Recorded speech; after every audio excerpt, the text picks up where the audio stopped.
निखिलवेदानुवचसां परं हार्दं युक्तं ह्यखिलचिदचिद्भिन्नमपि च अभिन्नं स्वाभाव्याद्गुणिजपरमं ब्रह्मगमिदं समादिष्टं यैस्तानपि सततमीडे गुरुवरान्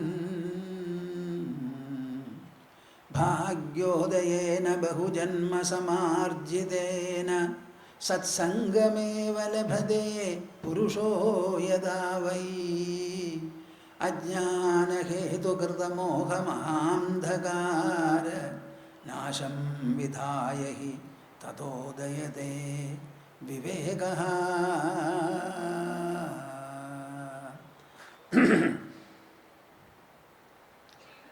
विगतसकलभेदं स्वप्रकाशेन वेद्यं बहिरपि हृदि पूर्णं शान्तबोधस्वभावं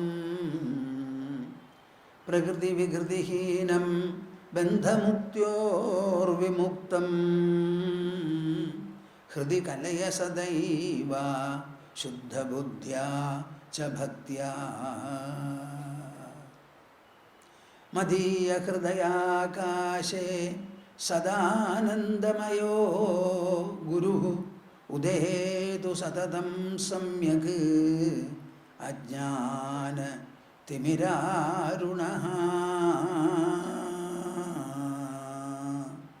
हरिः ओम തസ് ഹരി.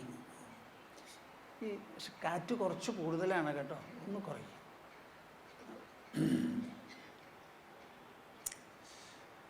നമുക്ക് എല്ലാവർക്കും കൂടി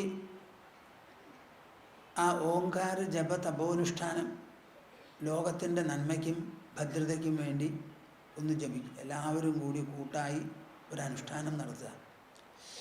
കണ്ണടച്ചോളൂ, ആകാവുന്നിടത്തോളം നിവർന്നിരിക്കുക. കൈകോർത്ത് മടിയിൽ വെച്ച് മനസ്സും വായും തുറന്ന് എൻ്റെ കൂടെ ജപിക്കുക. ജപിക്കുകയല്ല, തപസ്സനുഷ്ഠിക്കുക എന്നാണ് ഞാനതിന് പറയുക. വാചിക തപസ്. ഇതാ ഓ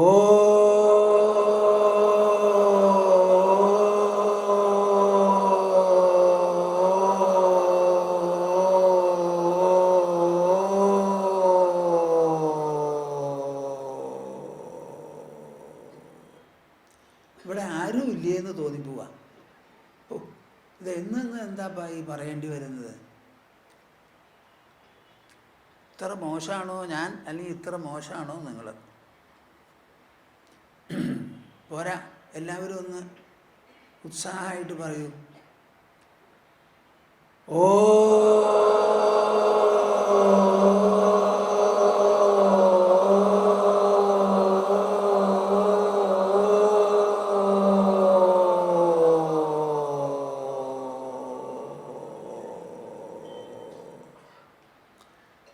കുറച്ച് കൂടി മുഴുവൻ ആയില്ല കേട്ടോ. ഇതാ ഓ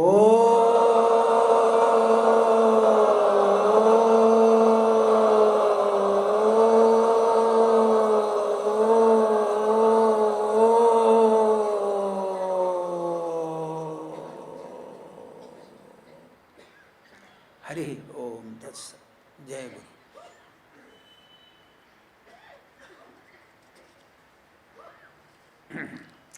ഈ ബോർഡിൽ എഴുതിയിട്ടുള്ള ശ്ലോകം ആദ്യമായിട്ട് നമുക്ക് ചൊല്ലാം.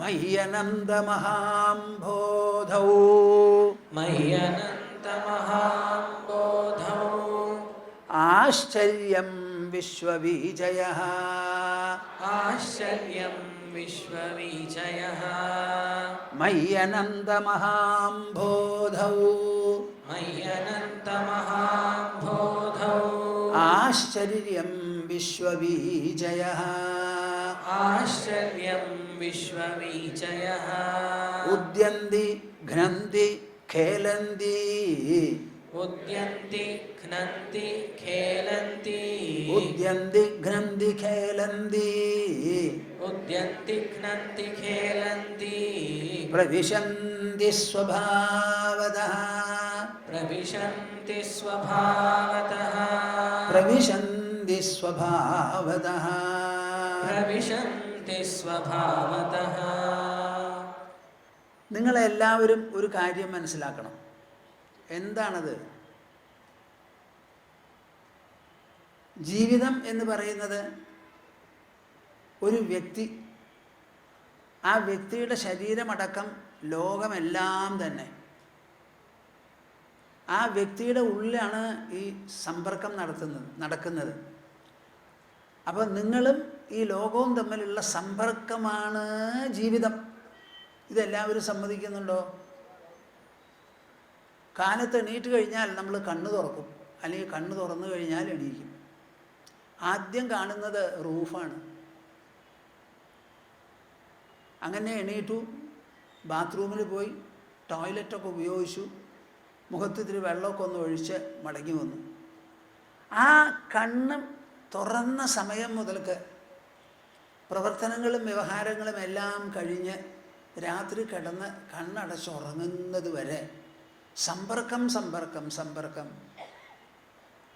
It is a ceaseless process or a process of ceaseless interaction with the world.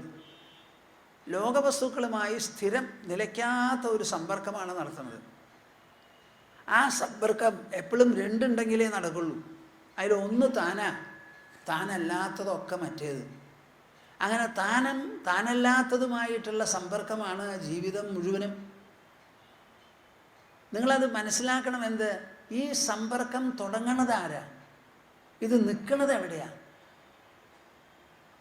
ഇതെവിടെയാണത് അവസാനിക്കുന്നത്? ഈ ഉദയാസ്തമനങ്ങൾ എവിടെയാണ് നടക്കുന്നത്? നാം എണീറ്റാലേ നമുക്ക് സമ്പർക്കമുള്ളൂ.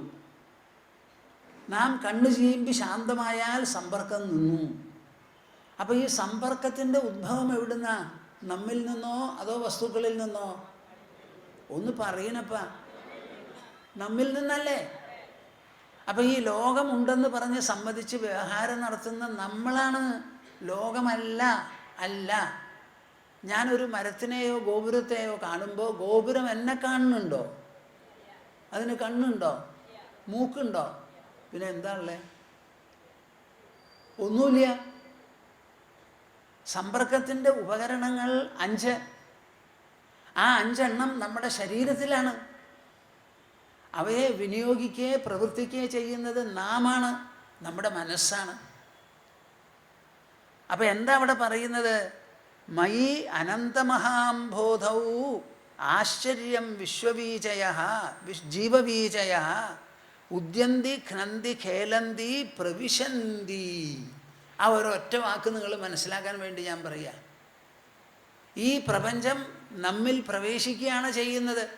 നാം പ്രപഞ്ചത്തിൽ പ്രവേശിക്കുന്നില്ല.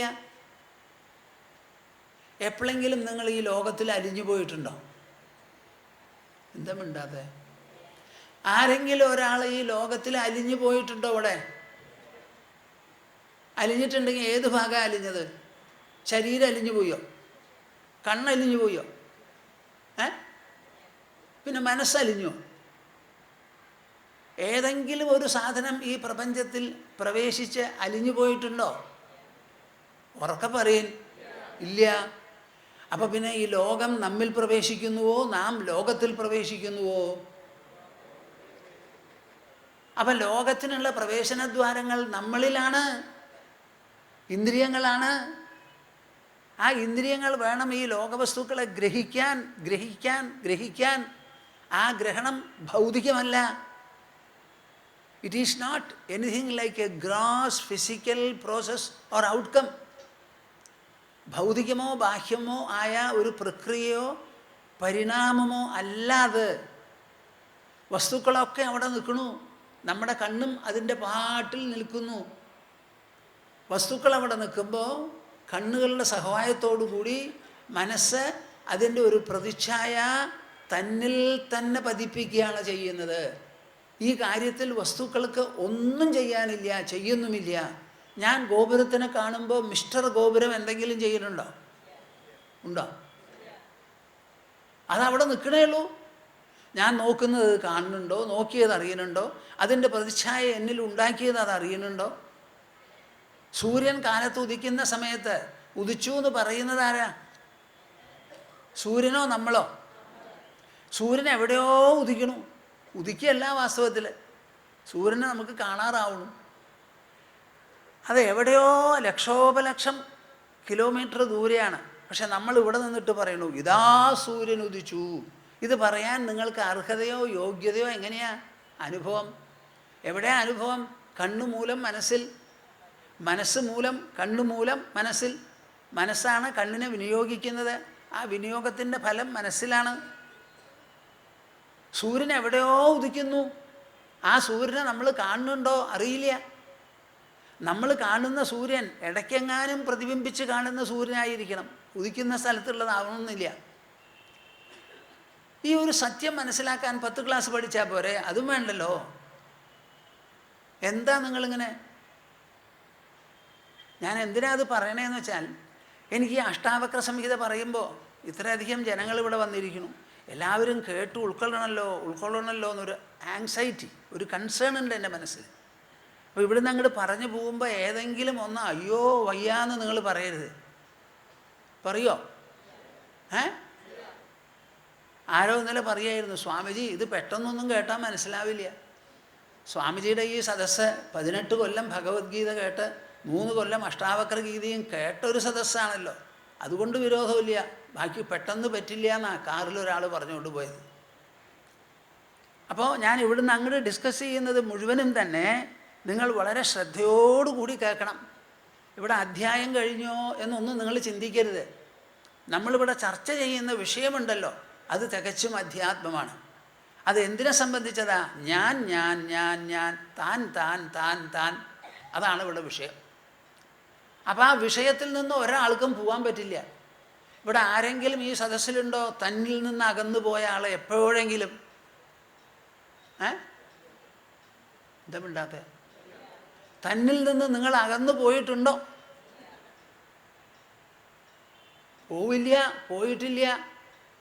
ഉറങ്ങുന്ന സമയത്ത് ലോകം വിട്ടുപോയി എന്ന് നമ്മൾ പറയണു. ലോകം വിട്ടുപോകാം, പക്ഷെ നമ്മൾ നമ്മിൽ നിന്ന് വിട്ടുപോകണില്ല.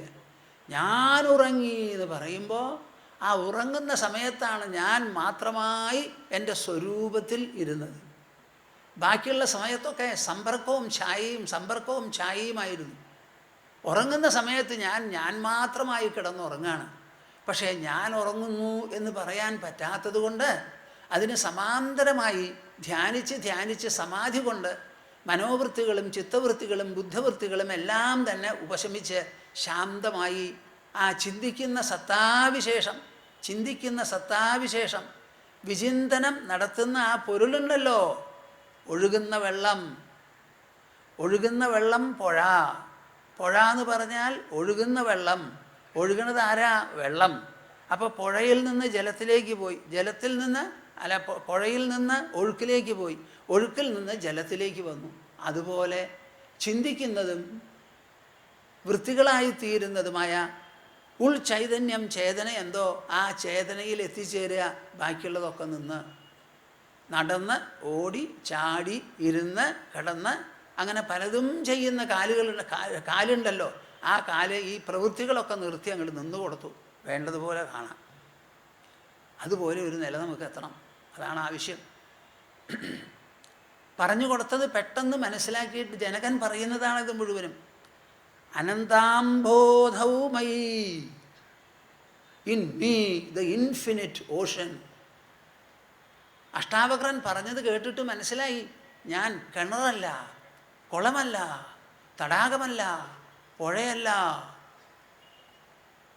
അസീമമായ സമുദ്രം. ആര്? ഞാൻ. ആര്? എൻ്റെ മനസ്സ്. എൻ്റെ ശരീരം പരിമിതം, പക്ഷേ ഉൾവ്യക്തിത്വം അപരിമിതം. അതിന് പരിമിതിയില്ല. നാം ശ്വസിക്കുന്ന കാറ്റ് ലങ്സിലും ശരീരത്തിലും മാത്രമേ വ്യാപിക്കുന്നുള്ളൂ എന്ന് പറഞ്ഞ് കാറ്റ് അത്രയേ ഉള്ളൂ എന്ന് പറയാൻ പറ്റുമോ നിങ്ങൾക്ക്? എന്താ മിണ്ടാത്തെ? ഞാൻ ശ്വസിക്കുന്ന കാറ്റ് ശ്വസിക്കുന്നതിനാൽ അത് പരിമിതമായോ? പരിമിതമല്ലാത്തത് കൊണ്ടാണല്ലോ അകത്ത് കിടന്ന് പുറത്തേക്ക് ഫ്രീ ആയിട്ട് പോണത്. ആ കാറ്റിൻ്റെ വലിപ്പം എത്രയാ? അതിൻ്റെ മാഗ്നിറ്റ്യൂഡ് എത്രയാ? അതുപോലെ നമ്മുടെ ഉള്ളിൽ ഉണർവ് രൂപത്തിൽ സദാ പ്രസരിച്ചുകൊണ്ടിരിക്കുന്ന ആ ഉണർവ് വിശേഷമുണ്ടല്ലോ, ശുദ്ധബോധം, പ്രജ്ഞാവിശേഷം, അത് അനന്തമാണ്, അസീമമാണ്. ദേഹത്തിനാണ് പരിമിതി ഉള്ളത് കൊണ്ടാണ് നമ്മൾ നടക്കുന്നത്, ഇരിക്കുന്നത്, സംസാരിക്കുന്നത്, ഭക്ഷണം കഴിക്കുന്നത്, ഉറങ്ങുന്നത്. നമ്മുടെ ശരീരം ആ പരിമിതമാണെങ്കിൽ കട്ടിലുണ്ടാവോ വീട്ടിൽ? പരിമിതമായ ഒന്നുകൊണ്ടേ നടക്കാൻ പറ്റുള്ളൂ. ഒരു കാറ് എത്ര വലിപ്പമുണ്ടെങ്കിലും റോട്ടിൽ പോകാൻ പറ്റുന്ന ഒരു കാറാവണം. അപ്പോൾ പരിമിതി എന്നുള്ളത് ആവശ്യമാണ് വ്യവഹാരങ്ങൾക്ക്. ഉദ്യന്തി ഘ്രന്തി ഖേലന്തി പ്രവിശന്തി സ്വഭാവതഃ. അപ്പോൾ എന്നിൽ ഈ വിശ്വം പ്രവേശിക്കുകയാണ്. ഇന്നലെ ഞാൻ പറഞ്ഞത് എന്താ? നമുക്ക് ആ ശ്ലോകങ്ങൾ ഒരു 3-4 എണ്ണം ചൊല്ലാം.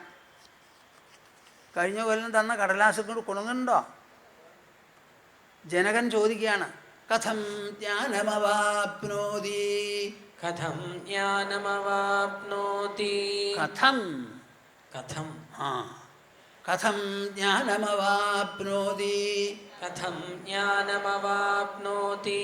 കഥം മുക്തിർഭവിഷ്യതി. കഥം മുക്തിർഭവിഷ്യതി. വൈരാഗ്യം ച കഥം പ്രാപ്തം. വൈരാഗ്യം ച കഥം പ്രാപ്തം. ഏതദ്ബ്രൂഹി മമ പ്രഭോ. ഏതദ്ബ്രൂഹി മമ പ്രഭോ. അഷ്ടാവക്രൻ മറുപടി പറയാണ്, മുക്തിമിച്ഛസി ചേത്താത. മുക്തിമിച്ഛസി ചേത്താത. വിഷയാൻ വിഷവത്യജ. വിഷയാൻ വിഷവത്യജ. ക്ഷമാർജവദയാതോഷ. ക്ഷമാർജവദയാതോഷ. സത്യം പീയൂഷവദ്ഭജ. സത്യം പീയൂഷവദ്ഭജ. ന പൃഥ്വീ ന ജലം നാഗ്നിഃ. ന പൃഥ്വീ ന ജലം നാഗ്നിഃ. ന വായുർദ്യൗർന വാ ഭവാൻ.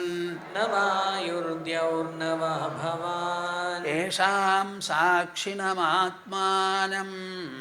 യേഷാം സാക്ഷിണമാത്മാനം. ചിദ്രൂപം വിദ്ധി മുക്തയേ. ചിദ്രൂപം വിദ്ധി മുക്തയേ. നമ്മൾ ഈ അഷ്ടാവക്ര സംഹിത, ഈ തത്വപ്രവചന പരമ്പര സമീക്ഷ നടത്തുന്നുണ്ടല്ലോ. ഇതിൻ്റെ ഉദ്ദേശം എന്താ? ഇതിൽ പങ്കെടുക്കുന്നവർക്ക് എല്ലാവർക്കും ചിദ്രൂപം വിദ്ധി മുക്തയേ. മോക്ഷം എന്ന് പറഞ്ഞാൽ രണ്ടാമതൊരു ജന്മം ഇല്ലാതിരിക്കലല്ല. നമ്മളെ ഇടുക്കുന്നതും കുഴക്കുന്നതും വിഷമിപ്പിക്കുന്നതും ചക്രം തിരിക്കുന്നതുമായ എന്തെല്ലാം ഘടകങ്ങളുണ്ടോ, മനസ്സും ബുദ്ധിയും രചിക്കുന്ന ആ ഇടുക്കങ്ങളിൽ നിന്ന് സ്വതന്ത്രരായി കയ്യും വീശി ഉല്ലാസമായി കഴിയണം. മോക്ഷം എന്ന് പറഞ്ഞാൽ എന്ത് നമ്മളെ ബന്ധിക്കുന്നുവോ ആ ബന്ധത്തിൽ നിന്നാണ് മോക്ഷം. ആ മോക്ഷം സ്വാതന്ത്ര്യം അനുഭവിക്കണമെങ്കിൽ എന്തു വേണം? ചിദ്രൂപം വിദ്ധി. ചിത്തായിട്ടുള്ള ഒരു പൊരുളുണ്ട്.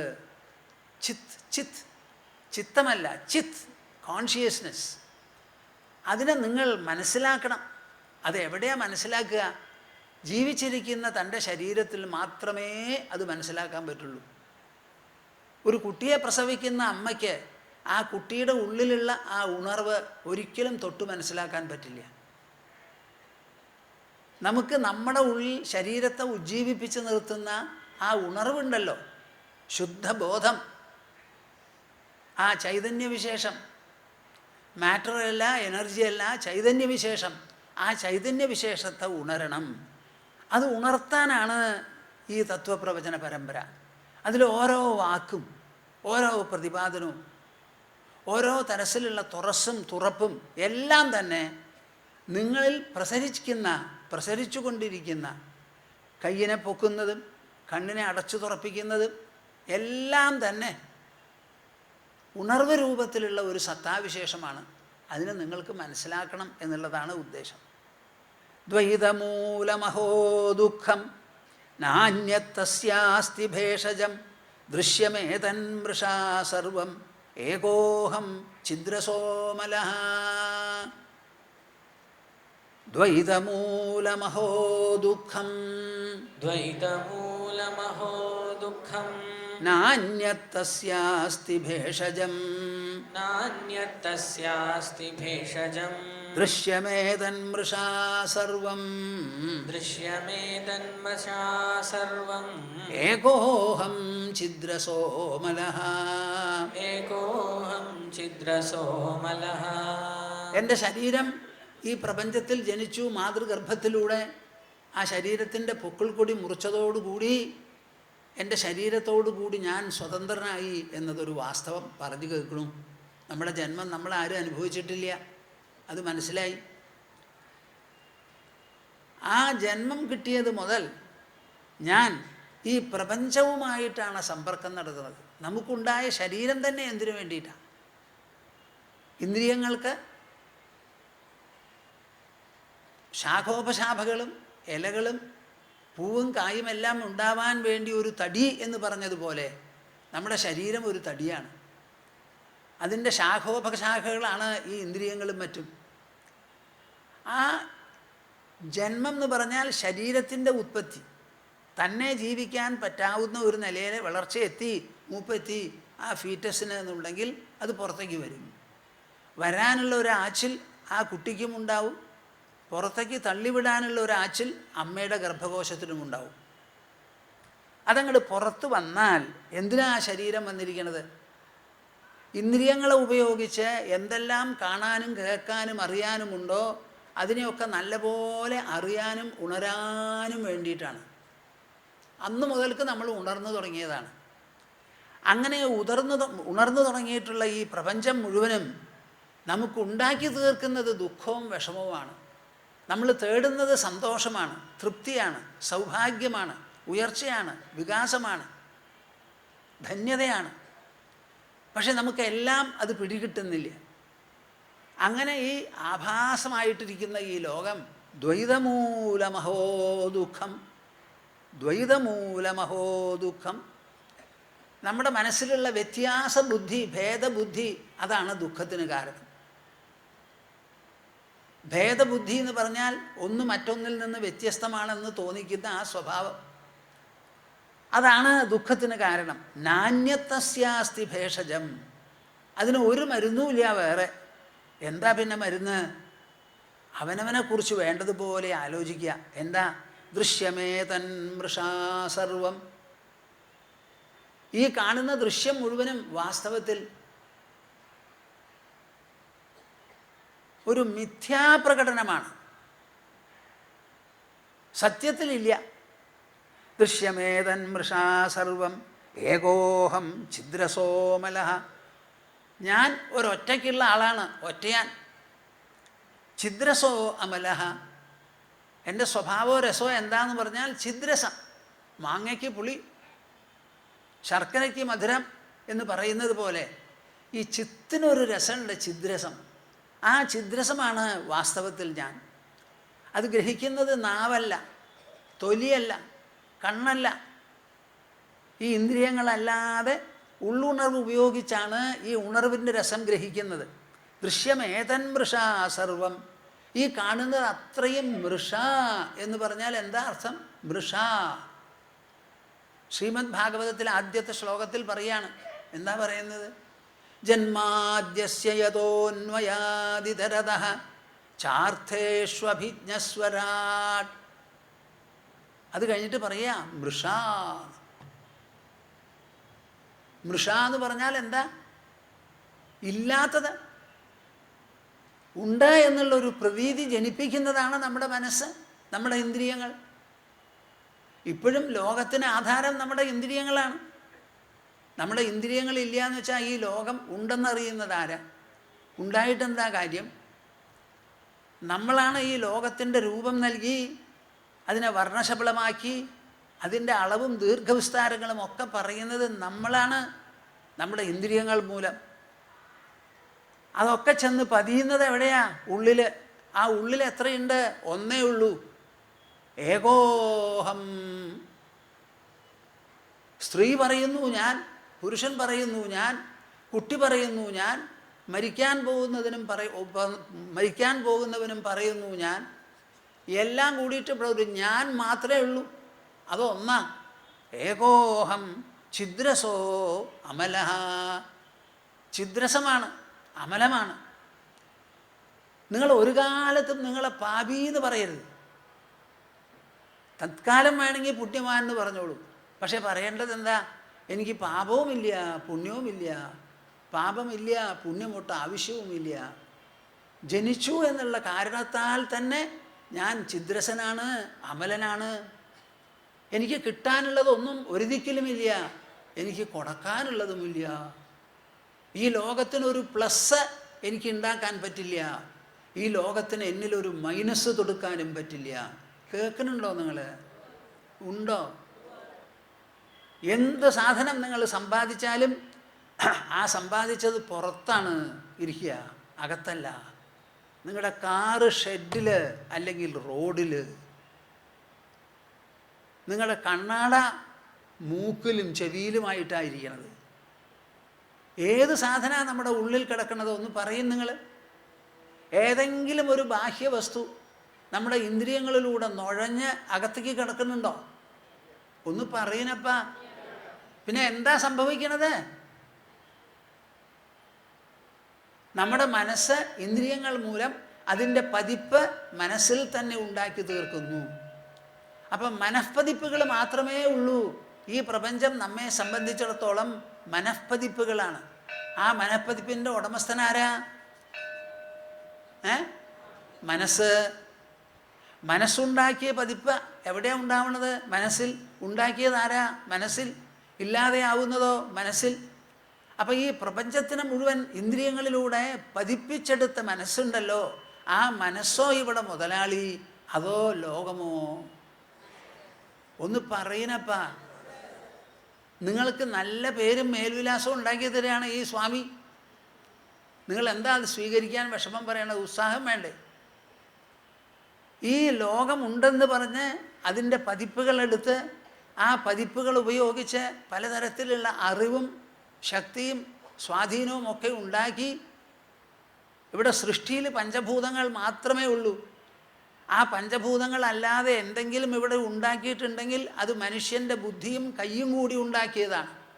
നമ്മുടെ കെട്ടിടങ്ങൾ, നാം ഉപയോഗിക്കുന്ന സ്റ്റീല്, ലോഹങ്ങൾ, കുഴിച്ചെടുത്ത സ്വർണം, ഉണ്ടാക്കിയിട്ടുള്ള റോഡ്, ഓടിക്കുന്ന വാഹനങ്ങൾ, ട്രാഫിക് നിയമങ്ങൾ, ഭരണഘടന, കോടതി, ഇതൊക്കെ നമ്മളുണ്ടാക്കിയതാണ്. ഒരു സാധനം ഈശ്വരൻ ഉണ്ടാക്കിയിട്ടില്ല അവിടെ. പഞ്ചഭൂതങ്ങൾ അങ്ങനെ സൃഷ്ടി സംജാതമായി. ആ പഞ്ചഭൂതങ്ങളിൽ നാമാണ് ജലയാത്ര, വായുയാത്ര, ഭൂയാത്ര ഒക്കെ നടത്തുന്നത് നമ്മളാണ്, വേറെ ഒരാളുമല്ല. നമ്മുടെ ബുദ്ധിയുടെ വിശേഷം, നമ്മുടെ മനസ്സിൻ്റെ വിശേഷം, നമ്മുടെ ഇച്ഛാശക്തിയുടെ വിശേഷം. I would like you to think properly. Is there any addition to the Panchabhutas here? If there are any kinds of modification which have come to the Panchabhutas, it is only in the hands of humanity. It is only a display of human intelligence and its ability to know, research and find, and its ability to employ its own organs, the senses, and do wonderful, wonderful items. അതൊരൊറ്റ സംഗതിയാണ്. നമ്മുടെ ബുദ്ധി ഉപയോഗിച്ച്, മനസ്സുപയോഗിച്ച്, ഇന്ദ്രിയങ്ങൾ എന്ന് പറയുന്ന ഉപകരണങ്ങളിലൂടെ നാം രചിച്ചുണ്ടാക്കിയ സൗകര്യങ്ങളും സംവിധാനങ്ങളും മാത്രമാണ് ഇവിടെ കൂടുതൽ. അല്ലെങ്കിൽ പഞ്ചഭൂതം മാത്രമാണ്. പർവ്വതവും സമതലവും സമുദ്രവുമായി മാത്രം ഇരുന്നിട്ടുണ്ടാവും. അത് ഇനിയും ഇരിക്കും. മൃഗങ്ങൾ താമസിക്കുന്ന കാടുകളിൽ, വനപ്രദേശങ്ങളിൽ എന്തെങ്കിലും കൂട്ടലോ കുറവോ ഉണ്ടായിട്ടുണ്ടോ? മനുഷ്യൻ താമസിക്കുന്ന ഭൂതലത്തിലോ ഒക്കെ വ്യത്യാസം. ഒന്നുമില്ലെങ്കിൽ മുത്തശ്ശൻ ഉണ്ടാക്കിയ വീട് നന്നായില്ല, നമുക്കൊന്ന് പൊളിച്ചു പണിയാം. വേറെ ഒന്നുമില്ലെങ്കിൽ അതാ നമ്മളുണ്ടാക്കുന്നതാണ് ഇവിടെയല്ല. ഞാനിത് പറയുമ്പോൾ നിങ്ങൾ എന്താ അങ്ങനെ പറയണേ സ്വാമിജി എന്ന് തോന്നുന്നുണ്ടോ? നിങ്ങളൊന്ന് നല്ല പോലെ മനസ്സിലാക്കുവപ്പ. ഈ ഉണ്ടാക്കുന്നത് മുഴുവൻ എന്തിൻ്റെ വിശേഷമാണ്? നമ്മുടെ ഉള്ളിലുള്ള ഉണർവിൻ്റെ, ശുദ്ധബോധത്തിൻ്റെ വിശേഷം. അതാണ് ചിന്തിക്കുന്നത്, അതാണ് ഭാവങ്ങൾ തൊടുക്കുന്നത്, അതാണ് വികാരം കൊള്ളുന്നത്, അതാണ് അന്വേഷിക്കുന്നത്, അതാണ് അറിവായി രൂപാന്തരപ്പെടുന്നത്, അതാണ് പരിണാമങ്ങൾക്ക് കാരണം. സർവ്വസംഗതിയും നടക്കുന്നത് നമ്മുടെ ഉള്ളിലാണ്. ആ ഉള്ളാണ് ഈ പുറത്ത് എല്ലാ സ്വാധീനവും ചെലുത്തുന്നത്. വളരെ പ്രധാനമാണ് ഈ കാര്യം. ദൃശ്യമേതൻ മൃഷാ സർവം ഏകോഹം ഛിദ്രസോമലഃ. ഞാനിതിങ്ങനെ വായിച്ചു പോകണോ അതോ നിങ്ങൾക്കിത് വിശദീകരിക്കാനുള്ള ചില കാര്യങ്ങളൊക്കെ പറയണോ? എന്താ വേണ്ടേ? ഒരു കഥ പറയട്ടെ. ഞാൻ പറയുന്ന കഥ കഥയല്ല, കഥനമാണ്. ശ്രീമദ് ഭാഗവതത്തിൽ ഋഷഭദേവൻ്റെ ഒരു കഥ പറയുന്നുണ്ട്. അദ്ദേഹത്തിന് 100 മക്കളാണ്. അതിൽ മൂത്ത ആളാണ് ഭരതൻ. മൊത്തത്തിൽ ചിലർ അദ്ദേഹത്തിനെ ഭരതമുനി എന്ന് പറയും, ചിലർ ജഡഭരതൻ എന്ന് പറയും. എന്താ ഈ ജഡഭരതൻ എന്ന് പറയാൻ കാരണം? അദ്ദേഹത്തിൻ്റെ ഉൾമഹിമയോ പ്രഭാവമോ ഒന്നും ഒരിക്കലും അദ്ദേഹം വെളിപ്പെടുത്തില്ല. ഊമ പോലെയോ ഭ്രാന്തനെ പോലെയോ അങ്ങനെ അങ്ങോട്ട് ഇരിക്കും. ആർക്കും അറിയില്ല അദ്ദേഹത്തിൻ്റെ മഹത്വം. തടിമാടൻ, നല്ല ശക്തിയുണ്ട്, എന്ത് ജോലിയും ചെയ്യാൻ തയ്യാറാണ്. അത് തനിക്കോ മറ്റുള്ളവർക്കോ എന്നുള്ള പരിഗണനയില്ല. ആർക്ക് വേണമെങ്കിൽ എന്ത് വേണമെങ്കിൽ എപ്പോൾ വേണമെങ്കിൽ വിളിച്ചാൽ പോകും ചെയ്യും. ഇത് കണ്ടപ്പോൾ പലരും വിളിച്ചു തുടങ്ങി, ജോലി ചെയ്യിപ്പിച്ചു തുടങ്ങി. അതെ, നോക്കൂ, അവിടെ ഒരു തടിമാടനുണ്ട് ഭരതൻ.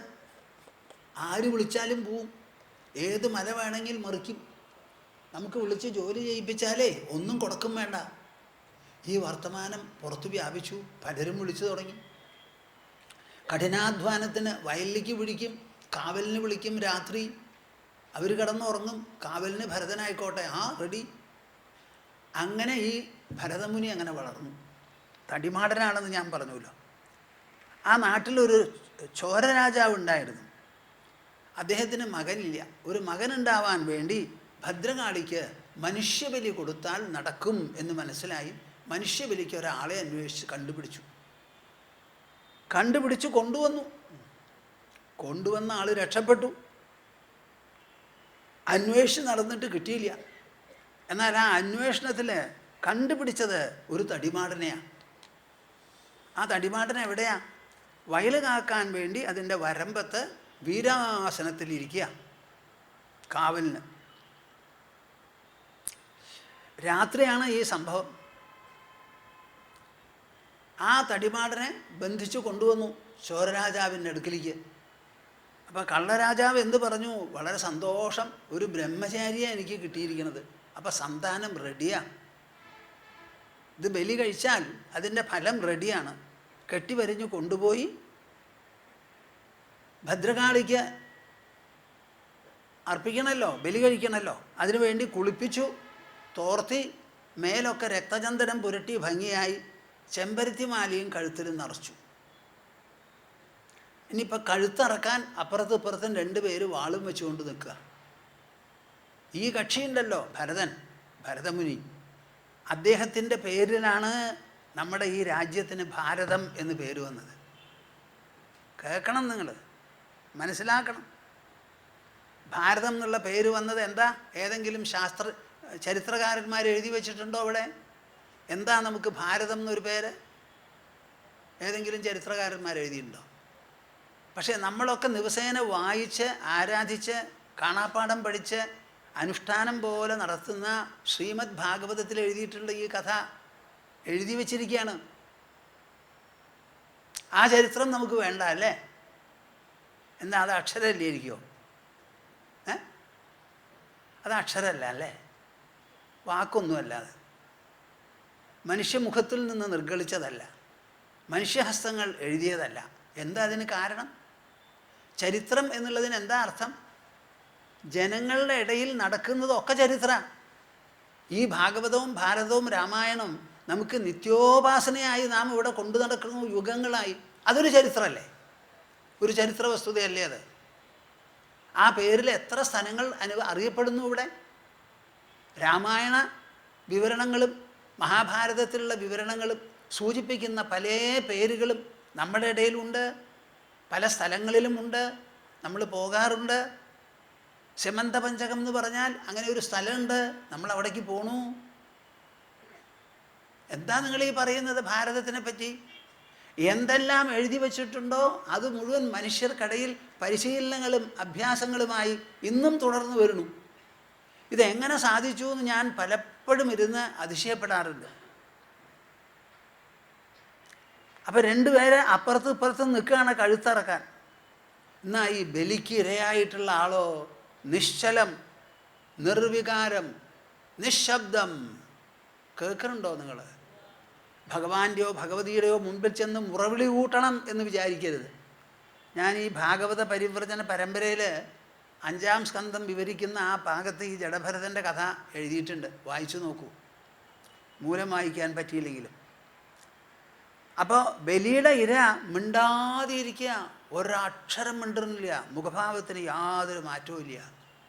ബ്രഹ്മതേജസ്സാണ് മുഴുവനും. ആ തേജസ്സിൽ ഭദ്രകാളിക്ക് പൊള്ളിപ്പോയി എന്ന് കേൾക്കുന്നുണ്ടോ നിങ്ങൾ? കേൾക്കുന്നുണ്ടോ? ഭദ്രകാളിക്ക് പൊള്ളി അത്രേ. എന്താ പൊള്ളി എന്ന് പറഞ്ഞാൽ, എൻ്റെ മനസ്സ് ചുട്ടു, എൻ്റെ മനസ്സ് ഉരുകി എന്നൊക്കെ നിങ്ങൾ പറയാറില്ലേ മക്കളെപ്പറ്റി? അതുപോലെ ഉടനെ കണ്ടതെന്താ? ആ പടത്തിൽ നിന്ന്, ശ്രീകോവിലിൻ്റെ ഉള്ളിൽ നിന്ന് ഒരു തേജസ് പുറത്തു വന്ന്, ഭദ്രകാളിയായിട്ട് അവർ വിചാരിക്കുന്ന രൂപം പുറത്തു വന്ന്, ആ വാള് രണ്ടും വാങ്ങി അവിടെയുള്ള ചോരപ്പടയെ മുഴുവനും വെട്ടി അറുത്തു. എന്നിട്ട് ആ തലയെടുത്ത് അമ്മാനെ ആടാൻ തുടങ്ങി. ഇതാണ് അവിടെ ഉണ്ടായത്. അതൊക്കെ കഴിഞ്ഞു. ചോരനും ഇല്ല, രാജാവും ഇല്ല, ബലിയില്ല, ഒന്നുമില്ല എന്ന് കണ്ടപ്പോൾ ഭരതമുനി എന്ത് ചെയ്തു? അവിടുന്ന് അങ്ങോട്ട് നടന്നു. ഇങ്ങനെ ഒരു സംഭവം നടന്നു എന്ന് എല്ലാവരോടും പറയുമോ? അതിന് അദ്ദേഹത്തിന് കല്യാണം കഴിച്ച് ഭാര്യയും കുട്ടികളൊന്നും ഇല്ല കേട്ടോ. ആരോടാ പറയുക? അങ്ങോരോട് വല്ലവരും പറയും എന്നല്ലാണ്ട് അദ്ദേഹം പറയണ കാര്യം വളരെ ചുരുക്കാം. അങ്ങനെ പോയ പോക്കിൽ സിന്ധു സവ്വീര രാജാവ് രഘൂഗണൻ പല്ലക്കിൽ കപിലാശ്രമത്തിലേക്ക് പോവുകയാണ്. ആ പോകുന്ന സമയത്ത് ഇക്ഷുമതി ആറിൻ്റെ തീരത്തെത്തി. ആ തീരത്തെത്തിയ സമയത്ത് ചുമട്ട് ഈ പല്ലക്ക് ചുമന്നു പോകാൻ 4 ആൾ വേണം. തോളത്താണ് അതിൻ്റെ തണ്ടെടുത്ത് വയ്ക്കുക. അങ്ങനെ ആ 4 ആൾ പോകുന്നതിൽ ഒരാൾക്ക് കുറച്ച് ക്ഷീണം തട്ടി.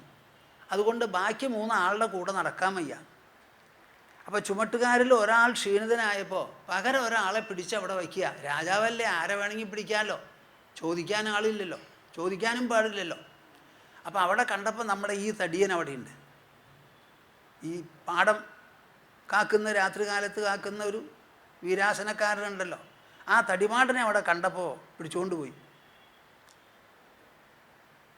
ഒരു സംശയം ഉണ്ടായില്ല. ബലാത് കൊണ്ടുപോയി തോളത്ത് പല്ലക്കിൻ്റെ തണ്ട വെച്ച് കൊടുത്തു, ചുമക്കുകയെന്നും പറഞ്ഞ്. ഒരക്ഷരം മിണ്ടിയില്ല. ഞാൻ ചോദിച്ചു വന്നതൊന്നുമല്ല ഭാരം, തണ്ട വെച്ചിരിക്കണേ, 3 ആൾ നടക്കണമെന്നോ ഞാനും നടക്കാം. അവർ നടക്കുകയാണല്ലോ, ഞാനും നടന്നു കളയാമെന്ന് പറഞ്ഞു. നടന്നു. പക്ഷേ ഇങ്ങൊരു നടക്കുന്ന സമയത്താണ് ഒരു വ്യത്യാസം. ബാക്കിയുള്ളവരൊക്കെ മുമ്പിലേക്ക് നോക്കി നടക്കും, ഈ മനുഷ്യൻ താഴത്ത് നോക്കിയിട്ടാണ് നടക്കുക.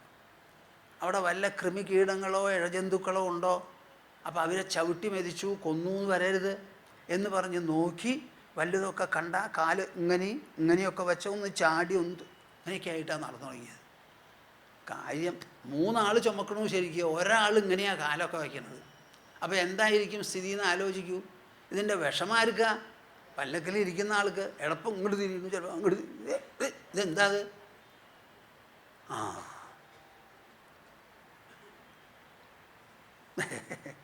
കൂട്ടുകാർ 3 ആൾക്ക് ഒരുക്കാത്തൊരു നടത്തമാണ്. പല്ലക്കിലിരിക്കുന്ന രാജാവ് രഘൂഗണനുണ്ടല്ലോ, അദ്ദേഹത്തിന് വലിയ വിഷമം, അസ്വാസ്ഥ്യം. ചുമട്ടുകാരോട് പറഞ്ഞു, നിങ്ങൾ എന്താ ഈ കാണിക്കണത്? പല്ലക്കിന് 4 പേരിയ്ക്കുന്നത് തന്നെ ഒരു ഇളക്കവും തിളക്കവും ഒന്നും ഇല്ലാതെ വേണ്ടതുപോലെ ഒത്തു നടക്കണം എന്ന് പറഞ്ഞിട്ടാണ്. നിങ്ങളെ കാലെടുത്ത് വെക്കണതൊക്കെ ഒരുമിച്ചാവണം. അങ്ങനെ ഇളക്കമില്ലാതെ നന്നായി പോയിക്കൊണ്ടിരുന്നു. ഇപ്പം എന്ത് പറ്റി നിങ്ങൾക്ക് എന്ന് പറഞ്ഞ് ശകാരായി. അവരെല്ലാവരും പാവം എന്ത് പറയും? അയ്യോ രാജാവേ, തെറ്റ് ഞങ്ങളുടെ പേരിലല്ല, കൂടെയുള്ളവനാ, അവൻ പുതിയതായിട്ട് വന്നവനാ, അവൻ്റെ നടത്തത്തിലാണ് പിശക്. ഞങ്ങൾക്ക് അവൻ്റെ കാല് അങ്ങോട്ടും ഇങ്ങോട്ടും ചെരിയുമ്പോൾ അതിനൊപ്പം ചെരിക്കാൻ പറ്റുന്നില്ല, ബുദ്ധിമുട്ട് അവിടെയാണ്.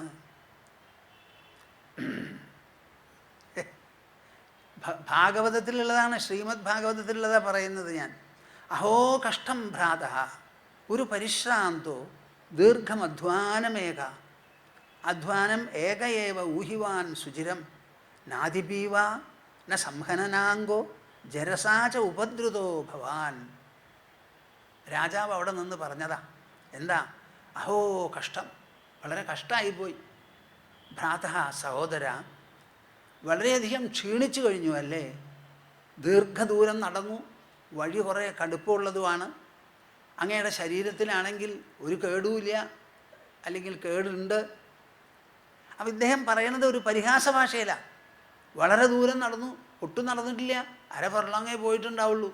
അതിന് പറയുകയാണ് ദീർഘം നടന്നു, വഴി കുറേ ദൂരെയാണ്, ബുദ്ധിമുട്ടായി അല്ലേ? ജരസാച ഉപദ്രുതോ ഭവാൻ.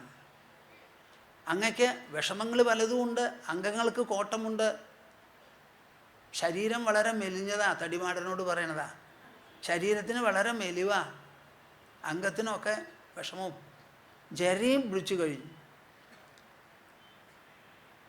ഈ ദോഷം മുഴുവനും ഏവ അപര ഏതേ സംഘട്ടിനഹ ഇതി, കൂടെ ഉള്ളവരാണ് തകരാറ്. ഇങ്ങനെ കളിയാക്കിയാണ് സംസാരിച്ചത്. എന്താ പറഞ്ഞതിൻ്റെ അർത്ഥം? വയ്യ അല്ലേ, മെലിഞ്ഞിരിക്കണു, ദുർബലനുമാണ്, ജര പിടിച്ചിട്ടുണ്ട്, ബാക്കിയുള്ളവരെ പോലെയല്ല. അതുകൊണ്ടായിരിക്കാം ഈ വ്യത്യാസം. കിമിതമരേ ത്വം ജീവൻ മൃതോ മാം കദർത്ഥീകൃത്യ ഭർതൃശാസനം അതിചരസി പ്രമത്തസ്യ ച തേ കരോമി ചികിത്സാം ദണ്ഡപാണിരിവ ജനതായ യഥാ പ്രകൃതിം സ്വാം ഭജിഷ്യസേ ഇതി. എന്തായി കാണിക്കുന്നത്? മരിച്ചതുപോലെയാണല്ലോ ജീവിച്ചിരിക്കുന്നത്. ജീവിച്ചിരിക്കുന്ന ആളുടെ ഒരു ലക്ഷണവും ശക്തിയും സാമർഥ്യവും ഒന്നും കാണുന്നില്ല, പ്രമത്തനാണ്. അങ്ങനെയാണെങ്കിൽ അതിനു വേണ്ട ചികിത്സ നൽകാനുള്ള ദണ്ഡവും ദണ്ഡിയൊക്കെയാണ് ഞാൻ. എനിക്ക് നല്ല പോലെ അറിയാം. ദണ്ഡപാണിരിവ ജനതായ യഥാപ്രകൃതിം സ്വാം ഭജിഷ്യസേ ഇതി. ഈ കുറവുകളും കുറ്റങ്ങളും തെറ്റുകളുമൊക്കെ നീക്കി വേണ്ടതുപോലെ നടത്തിക്കാൻ എനിക്ക് അറിയാം. ദണ്ഡങ്ങളുണ്ട് എൻ്റെ കയ്യിൽ, അത് പ്രയോഗിക്കാനും അറിയാം. എന്തിനാ ഞാനിത് പറയണത്? ഞാൻ പറയുന്നതിന് എനിക്കൊരു ഉദ്ദേശമുണ്ട്. നിങ്ങൾ വിചാരിക്കും സ്വാമിജി സംസാരിക്കണു ആത്മജ്ഞാനം, ആത്മാ ആത്മാ ആത്മാന്ന്. ഇതിന് പ്രായോഗികമായി എന്തെങ്കിലും പ്രകടനമുണ്ടോ? നമ്മുടെ ജീവിതത്തിലും വ്യവഹാരത്തിലും ഈ ആത്മചിന്ത ഉപയോഗപ്പെടുമോ? അത് വേണ്ടതുപോലെ പ്രയോഗിക്കാവുന്നതാണോ? അതോ അങ്ങനെ വൈകുന്നേരം ജോലിയെല്ലാം കഴിച്ച് സ്വാമിജി വന്ന് ഞങ്ങളെ അഭിസംബോധന ചെയ്യുമ്പോൾ ആയിക്കളയാം എന്ന് പറഞ്ഞ് ഇങ്ങനെ കേട്ടുപോകാൻ മാത്രമേ പറ്റുള്ളൂ എന്നൊരു സംശയം പലർക്കും ഉണ്ടാവാം. ഒരു ചുമട്ടുതൊഴിലാളി എന്താണ് ഇവിടെ സംസാരിച്ചത് രാജാവിനോട് എന്ന് പറയുന്നതാണ്. ഒരു ഭാഗത്ത് ആജ്ഞാശക്തിയുള്ള രാജാവാണ് പല്ലക്കിൽ, പേരും ഊരും അറിയാതെ പിടിച്ചു കൊണ്ടുവന്ന ഒരു ഭൃത്യനാണ് ഇവിടെ. ആ ഭൃത്യനെ പെട്ടെന്ന് പിടിച്ച് ശാസിക്കാൻ ഉദ്യോഗത്തിന് വെച്ച ആളൊന്നുമല്ല. ആ ആളോട് പോലും ഇങ്ങനെ ശാസിച്ച സമയത്ത് ആ ഭൃത്യനല്ല എന്തു പറഞ്ഞു എന്നുള്ളതാണ്.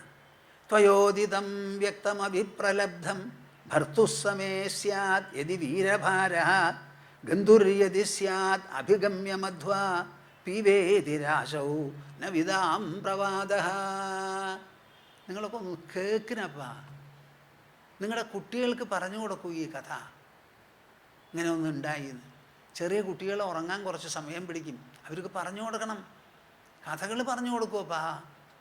ആ പറഞ്ഞ വാക്കുകളൊക്കെ അവരുടെ മസ്തിഷ്കത്തിലുണ്ടാവും, നിങ്ങൾ സംശയിക്കരുത്. എത്ര നല്ല കഥയാ. ത്വയോദിതം വ്യക്തം അവിപ്രലബ്ധം. അങ്ങ് പറയണത് ഞാൻ കേട്ടു, പറഞ്ഞതൊന്നും പരിഹാസവാക്കല്ല കേട്ടോ. ഭർത്തുസ്സമേ സ്യാത് യദി വീരഭാരഃ. ഈ ചുമക്കുന്ന എനിക്ക് അല്ലേ വീര, ഒരു ഭാരം എന്ന് പറയണത് ഉണ്ടെങ്കിൽ അങ്ങ് ഈ പറയുന്നതൊക്കെ ശരിയാണ്. ഞാൻ ചുമക്കുന്ന പല്ലക്കിൻ്റെ തണ്ട് എന്നിലൊരു ഭാരം അടിച്ചേൽപ്പിക്കുന്നില്ല. അത് വച്ചിട്ടുള്ളത് ശരീരത്തിൻ്റെ തോളിലാണ്, എൻ്റെ തോളിലല്ല. കേൾക്കുന്നുണ്ടോ നിങ്ങൾ? ഇല്ല. ഭർത്തുസ്സമേ സ്യാത് യദി വീരഭാരഃ ഗന്ധുര്യതി സ്യാത് അഭിഗമ്യ മധ്വാ. വളരെ ദൂരം നടന്നു വന്നു എന്നൊക്കെ പറയുന്നുണ്ടല്ലോ. അപ്പോൾ പല്ലക്ക് ചുമന്ന ഒരു ലക്ഷ്യമുണ്ടെങ്കിൽ ആ ലക്ഷ്യത്തിലേക്ക് നീങ്ങുന്നവരുമ്പോഴാണ് ഈ ചോദ്യങ്ങളൊക്കെ വരുന്നത്. ഞാൻ വാസ്തവത്തിൽ ഗമിക്കാത്തവനാണ്. എനിക്കങ്ങനെ ഒന്നുമില്ല, ചലനവുമില്ല, ഗമനവുമില്ല. പീവേതിരാശൗനവിതാം പ്രവാദ. ശരീരം എന്ന് പറയുന്ന സംഘാതത്തിനെ കുറിച്ചാണ് അങ്ങ് പറഞ്ഞത് മെലിഞ്ഞതാണെന്ന്. അങ്ങനെ മെലിവും തടിപ്പുമൊക്കെ അറിവുള്ളവരുടെ ദൃഷ്ടിയിലില്ല. ഈ ഞാൻ എന്ന് പറയുന്ന ആ സത്താവിശേഷമുണ്ടല്ലോ, അതിന് മെലിവും തടിപ്പുമുണ്ടോ? അതിന് വെളുപ്പും കറുപ്പുമുണ്ടോ? അതിന് പുരുഷത്വവും സ്ത്രീത്വവും ഉണ്ടോ? എന്താമില്ലാതെ? അപ്പം പിന്നെ ആർക്കത്? അദ്ദേഹം പറയാണ് പീവേതിരാശൗ ന വിതാം പ്രവാദ. അറിവുള്ളവരാരും ഇങ്ങനെ സംസാരിക്കില്ല എന്ന്. അങ്ങ് ഈ പറഞ്ഞു പോലെയുള്ള വാക്കുകൾ അറിവുള്ള ഒരൊറ്റ ആളും പറയില്ല നമ്മുടെ നാട്ടിൽ നിന്ന്. എവിടെ പോയി കാര്യം? പല്ലക്കൽ ഇങ്ങനെ ഇരിക്കും. ചുമക്കുന്നവൻ പറയുകയാണത്. ഞാൻ തന്നെ അടിക്കും, ദണ്ഡിപ്പിക്കും എന്ന് പറഞ്ഞപ്പോൾ ഇതാണങ്ങോര് പറയാനുള്ളത്. അങ്ങയുടെ വാക്ക് പരിഹാസമല്ല, പക്ഷേ അത് എനിക്ക് സാധുവല്ല, ബാധകമല്ല എന്ന് മാത്രം. ഒരു ദേഹമാണ് പല്ലക്കെടുത്തിരിക്കുന്നത്. ആ ദേഹത്തിന് തടിപ്പോ മെലിവോ ഉണ്ടാവാം. ഞാൻ ആ ദേഹമല്ലല്ലോ വീര. ഞാൻ ആ ദേഹമല്ലാത്ത നിലയ്ക്ക് അങ്ങ് പറഞ്ഞ വാക്കുകളും വിശേഷണങ്ങളും ആരെ ബാധിക്കുന്ന പറയണത്? സ്ഥൗല്യം കാർഷ്യം വ്യാധയാധയശ്ച ക്ഷുത്രുഭയം കലിരിച്ഛാ ജരാച നിദ്രാരതിർമന്യുരഹം മദശുജോ ദേഹേന ജാതസ്യ ഹി മേന സന്ധി. നിങ്ങളിത് കേൾക്കുന്നുണ്ടോപ്പാ? ഓ, എന്താ അവിടെ പറഞ്ഞിരിക്കുന്നത്? നിങ്ങളൊക്കെ ഭാഗവത പ്രിയന്മാരാ. ഇതാരും ഉരുവിടില്ല. അവിടെ ഒരു ദീപാരാധനയും അതൊക്കെ അങ്ങോട്ട് കാട്ടി ഹാ ഹൂ എന്നും പറഞ്ഞ് അങ്ങോട്ട് പോവുള്ളൂ. ഭാഗവതം കേൾക്കാനുള്ളതാണ്. കേട്ടിട്ട് പരീക്ഷത്തിനെ പോലെ ഞാൻ ഒന്നിനെയും ഭയപ്പെടുന്നില്ല, തക്ഷകനെ പറ്റി എനിക്ക് പേടിയില്ല, ഞാനിതാ ഇന്ദ്രിയങ്ങളെ ലോകവസ്തുക്കളിൽ നിന്ന് പിൻവലിക്കുന്നു, മനസ്സിനെ ഇന്ദ്രിയങ്ങളിൽ നിന്ന് വലിക്കണു, ബുദ്ധി കൊണ്ട് മനസ്സിനെ പിൻവലിക്കണു, എൻ്റെ ശരീരത്തിൻ്റെ ഉള്ളിൽ തന്നെ അന്തരാത്മാവിൻ്റെ അടിത്തട്ടിൽ വിലയം പ്രാപിക്കണു. കഴിഞ്ഞു 7-ാം ദിവസം. നിങ്ങൾക്ക് 7 വർഷം കഴിഞ്ഞിട്ടെങ്കിലും സാധിക്കേണ്ടത്. പരീക്ഷത്തെ എന്ത് അനുഷ്ഠാനമാണ് അനുഷ്ഠിച്ചേ? ഏത് കാട്ടിലേക്കാണ് പോയത്? അദ്ദേഹത്തിന് മൂത്രമൊഴിക്കാനും കൂടി ഉണ്ടായിരുന്നില്ല. എന്താ കാരണം? വെള്ളം കുടിച്ചില്ല, ഭക്ഷണവും കഴിച്ചില്ല. പിന്നെ എന്തിനെണീറ്റ് പോണു? വേർപ്പ് മാത്രമേ ഉള്ളൂ. ആ കേൾക്കുന്നത് തത്വങ്ങളാണപ്പാ, തത്വങ്ങളാണ്. അത് ഗ്രഹിക്കൂ. ഇതാ ഒരു തടിമാടൻ പറയണു, തടിമാടൻ. ആ തടിമാടനെ വിളിച്ച് ചുമക്കാൻ പറഞ്ഞപ്പോൾ ഒരു അക്ഷരം മിണ്ടിയില്ല. നിങ്ങളാണെങ്കിൽ എന്ത് പറയും? ആലോചിക്കൂ, പറയൂ. താൻ ആരോടോ എന്നെ വിളിക്കാൻ? എന്നാൽ ഒരു കൈ നോക്കാം. ഇതൊക്കെയല്ലേ നമ്മൾ പറയുക. അദ്ദേഹത്തിനൊരു കൂസലുമില്ല. പക്ഷേ he's also reacting, he's also responding. And see the manner in which he responds. അദ്ദേഹം പ്രതികരിച്ചു. ആ പ്രതികരിച്ചതിൻ്റെ വൈഭവം എന്താണെന്ന് നിങ്ങൾ മനസ്സിലാക്കൂ. സ്ഥൗല്യം കാർഷ്യം വ്യാധയ ആധയശ്ച. സ്ഥൂലത്വം, കാർഷ്യം അതിൻ്റെ ഓപ്പോസിറ്റ് മെലിവ്, വ്യാധികൾ ആധികൾ, വിശപ്പ്, ദാഹം, ഭയം, കലഹം, ഇച്ഛ, ജര, നിദ്ര, രതി, താത്പര്യം, സുഖം, കോപം, അഹങ്കാരം, മദം, ദുഃഖം. ഈ പറഞ്ഞതൊക്കെ അല്ലേ വീര ദേഹേന ജാതസ്യ. ദേഹം കൊണ്ട് ജനിച്ചവന്, ഞാൻ ദേഹമാണെന്ന് പറയുന്നവനാണ്. നമേ സന്ധി, എനിക്കില്ല. ഇത് നടന്ന സംഭവമാണ് കൂട്ടരെ, നടന്ന സംഭവമാണിത്, ചരിത്രമാണ്. ഇവിടെയാണ് ഭാരതം ശക്തമായി നമ്മോട് സംസാരിക്കുന്നത്. ആ ഭാരത സംസ്കാരം എന്നൊന്നുണ്ടല്ലോ, the civilization that we have fostered, we had shaped in the prehistoric stages. That civilization speaks to us through all these narrations, interactions. ഈ വക കഥനങ്ങളിലൂടെയും കഥകളിലൂടെയുമാണ് നമ്മുടെ സംസ്കാരം തനതായി വന്ന് നമ്മളോട് സംസാരിക്കുന്നത്. ദേഹേന ജാതസ്യ ഹിമേന സന്ധി. അങ്ങ് ഈ പറഞ്ഞ വിശേഷണങ്ങൾ മുഴുവനും ദേഹത്തോടും ഇന്ദ്രിയങ്ങളോടും ബന്ധപ്പെട്ടതാണ്. ഉന്മത്തമത്ത ജഡവത് സ്വസംസ്ഥാം ഗതസ്യ മേ വീരചികിത്സിതേന അർത്ഥം ഗിയാൻ ഭവതാ ശിക്ഷിതേന സ്തബ്ധപ്രമത്തസ്യ ച പിഷ്ടപേഷഃ. എന്താ പറയുക ഞാൻ? ഉന്മത്തമത്ത ജഡവത് സ്വസംസ്ഥാം ഗതസ്യ മേ വീരചികിത്സിതേന. അങ്ങ് ദണ്ഡം പ്രയോഗിച്ച് എന്നെ ചികിത്സിക്കും, എൻ്റെ കുറുമ്പ് മാറ്റും എന്നൊക്കെ പറഞ്ഞില്ലേ? അത് പറഞ്ഞത് എങ്ങനെയാ? ഉന്മത്തമത്ത ജഡവത് സ്വസംസ്ഥാം ഗതസ്യ. എൻ്റെ ഉള്ളിലുള്ള അറിവിൻ്റെ പേരിലും മഹിമയുടെ പേരിലും ഞാൻ ഉന്മത്തനെ പോലെ, മത്തനെ പോലെ, ജഡത്തെ പോലെ അങ്ങനെ സ്വസംസ്ഥാം ഗതസ്യ എൻ്റെ ഉള്ളാഴത്തിൽ അങ്ങനെ ഇരിപ്പുറപ്പിച്ച് അങ്ങോട്ട് ഇരിക്കുന്നവനാണ് ഞാൻ. ആ ഇരിപ്പിൻ്റെ മഹത്വവും വിശേഷവും കാരണമാണ് ഞാൻ തടിമാടെന്ന് വിളിക്കാനൊക്കെ പറ്റിയതും കാശ് മേടിക്കാതെ ഞാൻ ഓരോന്ന് കൊടുത്തതും വീരാസനത്തിലിരുന്ന് വയൽ കാക്കണതുമൊക്കെ. ആര് പറഞ്ഞു എന്നല്ല, എൻ്റെ ശരീരം കൊണ്ട് ആകാവുന്നത് ചെയ്യുക. പരോപകാരാർത്ഥം ഇതം ശരീരം. എൻ്റെ ശരീരം അന്യജനങ്ങൾക്ക് എന്തെങ്കിലും സേവനം ചെയ്യാൻ വേണ്ടിയാണ്. അതിന് കാത്തിരിക്കണം. തൻ്റെ കുട്ടികൾക്കും മക്കൾക്കും ചെയ്യുന്നത് നിർബന്ധമാണ്, നിയമവിധേയമാണ്. അവർ താടി പിടിക്കും അച്ഛൻ്റെ അമ്മയുടെയും ചെയ്തില്ലെങ്കിൽ. മറ്റുള്ളവർക്ക് നിങ്ങൾ ചെയ്യുമ്പോൾ അതാണ് ഒരു സേവനമായി തീരുന്നത്. അങ്ങനെ ഉന്മത്തമത്ത ജഡവത് സ്വസംസ്ഥാം ഗതസ്യ മേ വീരചികിത്സിതേന. അങ്ങയുടെ ഈ ചികിത്സ കൊണ്ട് അർത്ഥം കിയാൻ ഭവതാ ശിക്ഷിതേ അർത്ഥ കിയാൻ ഭഗവതാ ശിക്ഷിതേന. അങ്ങ് ഈ ശിക്ഷിക്കും എന്ന് പറഞ്ഞുല്ലോ. ആരെ ശിക്ഷിക്കും? ഒരു പക്ഷേ എൻ്റെ ദേഹത്തെ അങ്ങയുടെ ദേഹം ശിക്ഷിക്കുമായിരിക്കാം. സ്തബ്ധപ്രമത്തസ്യ. ഞാൻ എങ്ങനെയാ? സ്തബ്ധപ്രമത്തസ്യ, പ്രമത്തനെ പോലെ ഇങ്ങനെ നടക്കുക. എനിക്ക് ഈ ലോകത്തിൽ ആകർഷിക്കാനൊന്നുമില്ല. വാരിക്കോരി കൊടുക്കണം എന്നൊരു തോന്നലില്ല.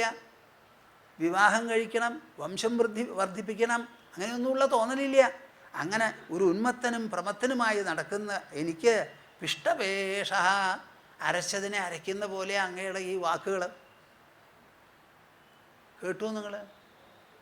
ഇത് നമ്മുടെ പൂർവികൻ പറഞ്ഞ വാക്കാണ്, വല്ലൂരുമല്ല. നമ്മുടെ തലമുറയെ പിൻ തലമുറ ഇങ്ങനെ നീട്ടിക്കൊണ്ടുപോകും.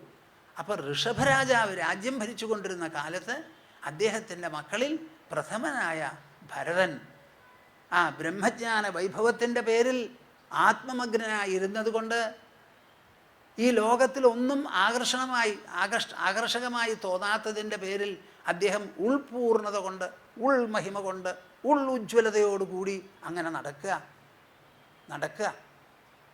ദേഹമുള്ളിടത്തോളം ഈ ദേഹം കൊണ്ട് ആകാവുന്ന സേവനം ചെയ്യാൻ ഒരു കാശും വേണ്ടാന്ന് കേൾക്കണം നിങ്ങൾ. ആരെങ്കിലും ഒരാൾ എനിക്ക് ഒരു ദിവസത്തെ ശമ്പളം വേണ്ട എന്ന് പറഞ്ഞ് ജോലി ചെയ്തവർ ഇവിടെ ഉണ്ടോ? ഇങ്ങോര് പറയണു എനിക്ക് ഒന്നും തരണ്ട, നിങ്ങൾ എന്തിനു വേണമെങ്കിൽ വിളിച്ചോളൂ. അങ്ങനെ നടന്നിരുന്ന ആൾ പറയുക, ഇതെന്താ ഈ ഉന്മത്തനെ പോലെ എന്ന് പറഞ്ഞാൽ, ഇതിപ്പോൾ ഇദ്ദേഹം ഇങ്ങനെ സംസാരിക്കുന്നു. നമുക്ക് എല്ലാവർക്കും ശങ്കരാചാര്യനെ നല്ല പോലെ അറിയാം. അദ്ദേഹം വളരെ വിദ്വാനായിരുന്നു, സർവജ്ഞപീഠം കയറിയവനാണ്. ഞങ്ങളൊക്കെ ഇങ്ങനെ ഈ ജ്ഞാനനിഷ്ഠയിൽ, കേവല ജ്ഞാനനിഷ്ഠയിലുള്ള സന്യാസിമാരാണ്. അതുകൊണ്ട് ഈ ചപ്പും ചവിടുമൊന്നും നമ്മുടെ കയ്യിൽ കാണില്ല, കാണാൻ പാടില്ല താനും. ഉള്ളത് നമ്മുടെ ശാസ്ത്രങ്ങൾ വേണ്ടതുപോലെ പറഞ്ഞ് മനസ്സിലാക്കി കൊടുത്ത് തെറ്റായ മാർഗങ്ങളിൽ നിന്ന് മനുഷ്യരെ നിരുത്സാഹപ്പെടുത്തി ശരിയായ മാർഗത്തിൽ കൊണ്ടുവരുത്തുന്നതിനാണ് ലോകസംഗ്രഹം, ലോകത്തെ സംഗ്രഹിക്കുക എന്നർത്ഥത്തിൽ പറയുന്നത്. അതുമാത്രമേ ശരിയായിട്ടുള്ള ഒരു സന്യാസി, അറിവും അനുഭവമുള്ള സന്യാസി ചെയ്യാൻ പാടുള്ളൂ. അങ്ങനെ ഈ അറിവ് മുഴുവനായാൽ എല്ലാവരും അങ്ങനെ വിദ്വാനെ പോലെയോ വിദുഷിയെ പോലെയോ നടന്നോളണമെന്നില്ല. ദിഗംബരോ വാഭിച സാംബരോ വാ ത്വഗംബരോ വാഭി ചിദംബരസ്ഥ ഉന്മത്തവദ്വാപി ച ബാലവദ്വാ പിശാചവദ്വാപി ചരത്യവന്യാം. ഈ ശ്ലോകം ഞാൻ സന്യാസത്തിന് മുൻപ് കൽക്കത്തയിൽ ജോലി ചെയ്തുകൊണ്ടിരുന്ന കാലത്ത് എൻ്റെ ഗുരുവിനെ കണ്ട് ദീക്ഷ മേടിച്ച് നല്ല സാധനയും തപസ്സും നടത്തുന്ന കാലമാണ്. ആ സമയത്താണ് വിവേക ചൂടാമണി വായിച്ചത്. അതിലെന്നെ ഏറ്റവും അധികം ആവേശം കൊള്ളിച്ച ഒരു ശ്ലോകമാണിത്. ദിഗംബരോ വാഭിജസാംബരോ വാ ത്വഗംബരോ വാഭിചിദംബരസ്ഥഃ ഉന്മത്തവദ്വാപി ച ബാലവദ്വാ പിശാചവദ്വാപി ചരത്യവന്യാം. ഈ ജ്ഞാനം ചെറുപ്പത്തിൽ തന്നെ വേണ്ടതുപോലെ കിട്ടിയാൽ ആർക്കും എന്തും സംഭവിക്കാം. ചിലരുടെ മനസ്സിൽ തോന്നാം, ഇനി ഈ ലോകത്തിൽ എനിക്ക് എന്താ ചെയ്യാനുള്ളത്? ഒന്നും ചെയ്യില്ല, ഞാനിങ്ങനെ മലമ്പാമ്പ് പോലെ ഇരിക്കും, അതിനെ എഴയാനും കൂടി വയ്യ ഇര പിടിക്കാൻ. അങ്ങനെ വായ തുറന്നുകൊണ്ടിരിക്കും, വല്ലതും അടുത്ത് വന്നാൽ ഒന്ന് വിഴുങ്ങും. ആ മലമ്പാമ്പിൻ്റെ വർഗവും ഇവിടെ വേരറ്റ് പോയിട്ടില്ലല്ലോ. മലമ്പാമ്പില്ലേ ഇപ്പോൾ ലോകത്തിൽ? സംശയമുണ്ടോ? ഞാൻ കൊണ്ടുപോയി കാട്ടിത്തരാമെന്നാ. ആ മലമ്പാമ്പ് എന്നുണ്ടായതാ? മനുഷ്യർക്ക് മുമ്പുണ്ടായതാ. അതിങ്ങനെ ഇഴഞ്ഞു പോയി ഇര തേടാത്തൊരു സാധന, ഇഴയാൻ പറ്റില്ല പാവത്തിന്. അതിനെങ്ങനെയാണ് ഭക്ഷണം കിട്ടിയത്? അതെങ്ങനെ കല്യാണം കഴിച്ചു? എങ്ങനെ മുട്ടയിട്ടു? ആ മലമ്പാമ്പ് പോലും നിലനിന്ന് പോരുന്ന ഈ വിശാലമായ ഭൂതലത്തിൽ എന്താ നമുക്ക് പേടിക്കാനുള്ളത്? ഇതാണ് നമ്മുടെ പൊന്നു ഭാരതം കൂട്ടരെ. ഒന്ന് മനസ്സിലാക്കി. സാംസ്കാരിക തലസ്ഥാനമാണെന്നാണ് പറയണത് തൃശ്ശിവ പേരൂർ. ആ സാംസ്കാരിക തലസ്ഥാനത്തിലുള്ളവരെങ്കിലും ഇത് മനസ്സിലാക്കി ഇതിന് വേണ്ട ഒരു ലീഡർഷിപ്പും ഒരു മോഡലും ഒക്കെ നിങ്ങൾ ഉണ്ടാക്കി. ദിഗംബരോ വാപിചസാംബരോ വാ. ആ മനുഷ്യൻ ഒന്നുമില്ലാതെ നഗ്നനായി നടക്കാം. ഈ നഗ്നത എന്ന് പറയുന്നത് പരിഷ്കൃതർ പറയുന്നതാ. മൃഗങ്ങൾക്ക് വസ്ത്രമുണ്ടോ? പക്ഷിക്ക് വസ്ത്രമുണ്ടോ? ഇന്ന് ഈ മനുഷ്യന് മാത്രം വസ്ത്രം? നിങ്ങൾ തന്നെ ഒന്ന് പറയും. സഹജമായിട്ട് നടക്കാൻ സാധിക്കുന്നവർക്ക് ഒന്നും വേണ്ട. നമ്മുടെ ശരീരം ഈ കാറ്റും വെയിലും തട്ടിയും കൊണ്ടും അതങ്ങനെ പരിശീലിച്ച് തന്നെ ഇമ്മ്യൂണിറ്റി വളർത്തി വരും. അപ്പോൾ ചിലരെ ദിക്കാകുന്ന വസ്ത്രം ധരിച്ചു പോകുന്നവരാവാം. അല്ലെങ്കിലോ സാംബരോവാ, ഇതുപോലെ വസ്ത്രം ധരിച്ചു പോകുന്നവരുമാകാം. ത്വഗംബരോ, മാൻതോലോ പുലിത്തോലോ ധരിച്ചു പോകാം. വാവി, ഇങ്ങനെ ശരീരത്തിൽ എന്ത് വസ്ത്രമുണ്ടെങ്കിലും ഒന്ന് മനസ്സിലാക്കിക്കോളൂ. ചിദംബരസ്ഥ, ഒന്ന് പറയും. ചിദംബരസ്ഥ. നമ്മുടെ ഇരിപ്പ് ഈ വസ്ത്രത്തിലല്ല. വസ്ത്രം നമ്മുടെ ശരീരത്തിൻ്റെ മുകളിലാണ്. ശരീരം എവിടെയാണ് നിൽക്കുന്നത്? പുറത്തെ ദൃഷ്ടി കൊണ്ട് നോക്കിയാൽ ഭൂമിയിൽ. പക്ഷേ ശരീരത്തിനെ നിവർത്തി നിർത്തുന്നതും ഇരുത്തുന്നതും അനക്കുന്നതുമൊക്കെ എന്താ? ഉള്ളിലുള്ള ചിത്താണ്. അത് ആകാശം പോലെ വിസ്തൃതമാണ്, വിശാലമാണ്. ആ ചിദംബരസ്ഥനാണ് ഉള്ളുകൊണ്ട് അദ്ദേഹം. ചിദംബരസ്ഥ ഉന്മത്തവദ്വാപി ച ബാലവദ്വാ. ഉന്മത്തനാകാം, ബാലനെപ്പോലെ ആവാം. പിശാചവദ്വാപി ചരത്യവന്യാം. ഈ ഭൂമിയിൽ ചിലപ്പോൾ പിശാചിനെ പോലെ അങ്ങനെയും നടക്കാം. നമ്മുടെ നാരണത്ത് ഭ്രാന്തൻ എന്നൊക്കെ ചിലപ്പോൾ പറഞ്ഞു കേട്ടിട്ടുണ്ടല്ലോ, അതുമാതിരിയൊക്കെ ആവാം. അപ്പോൾ ഇദ്ദേഹം ഈ പറഞ്ഞത് എന്തോന്ന് നിങ്ങൾ വിചാരിക്കരുത്. നമ്മുടെ സംസ്കാരമാണ്. ഈ ഋഷഭദേവൻ തന്നെ അവസാനം ശരീരം വിട്ടത് അവധൂതനായി നമ്മുടെ കൂർഗ കാടുകളിൽ പെട്ടെന്നുണ്ടായ ഒരു കാട്ടുതീ ഉണ്ടല്ലോ, ആ കാട്ടുതീയിൽപ്പെട്ട് ശരീരം കളയുകയാണ് ചെയ്തത്. ഭാരതത്തിൻ്റെ മഹിമയാണത്. തത്വജ്ഞന്മാർ എവിടെ വേണമെങ്കിൽ ഉണ്ടാവും, ആരെവിടെ എന്ന് പറയാൻ നമുക്ക് പറ്റില്ല. യദുചക്രവർത്തി സഞ്ചരിച്ചു കൊണ്ടിരിക്കുന്ന സമയത്താണ് ഒരു ചെറുപ്പക്കാരൻ അവധൂതനെ കണ്ടത്. ആ രാജബുദ്ധിയും രാജമഹിമയും ഉള്ളതുകൊണ്ട് അദ്ദേഹം ഇറങ്ങി എന്നിട്ട് ചോദിച്ചതാണ്, ഈ ചെറുപ്പത്തിൽ എല്ലാവരും ലോകവസ്തുക്കളിൽ ആകൃഷ്ടരായിരിക്കുമ്പോൾ അങ്ങ് മാത്രം ഒന്നും കണക്കാക്കാതെ ഇങ്ങനെ ഫ്രീ ആയി നടക്കുന്നുണ്ടല്ലോ, ഇത് അങ്ങക്ക് എങ്ങനെ സാധിക്കണു? കൊമ്പനാന ഗംഗാനദിയിൽ ഒരു കുലുക്കവും കൂടാതെ കിടക്കുന്നത് പോലെയാണ് അങ്ങ് സഞ്ചരിക്കുന്നത്. ഇതിൻ്റെ പിന്നിലുള്ളതൊന്ന് പറഞ്ഞു തരാമോ എന്ന് ചോദിച്ച് നമസ്കരിച്ചു യദുചക്രവർത്തി. ഇത് കൃഷ്ണൻ പറയുകയാണ് ശ്രീമദ് ഭാഗവതത്തിൽ ഉദ്ധവനോട്, അങ്ങക്ക് എങ്ങനെ ഇത് സാധിച്ചു? നിങ്ങൾക്ക് കാണാം ഇവിടെ കൃഷ്ണൻ്റെ 24 മുഖങ്ങൾ എന്ന് പറഞ്ഞൊരു പുസ്തകത്തിന് ശീർഷകം കൊടുത്ത് എഴുതിയിട്ടുണ്ട് ഈ ഭാഗവത പരിവ്രജന പരമ്പരയിൽ. അതിൽ ഈ കഥ അവിടെയാണ്. എനിക്ക് 24 ഗുരുക്കളാണ്.